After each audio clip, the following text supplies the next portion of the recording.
want to set up savings accounts for our grandkids. And I know Dan had spoken about that in the past.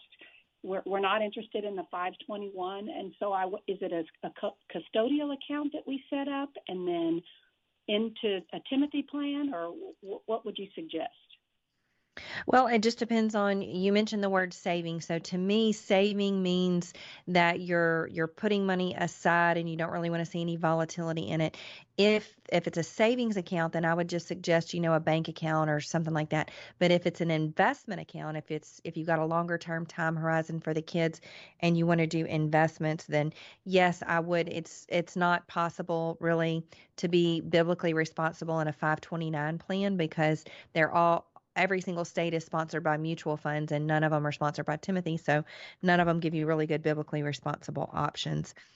A custodial account what I recommend is setting it up in your own name and putting the grandchildren as beneficiaries. So doing like a transfer on death type designation. That way the money stays in your name. You control the distributions.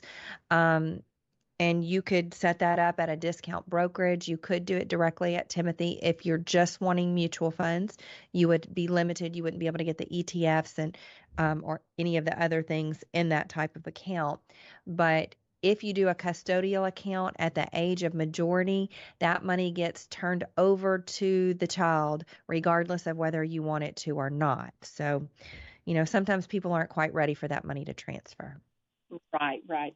So set it up as an investment account, and then what do I put it into?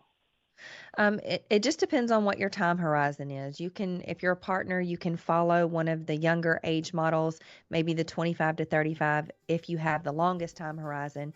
If you've only got maybe 5 to 10 years, I would follow one of the more conservative models.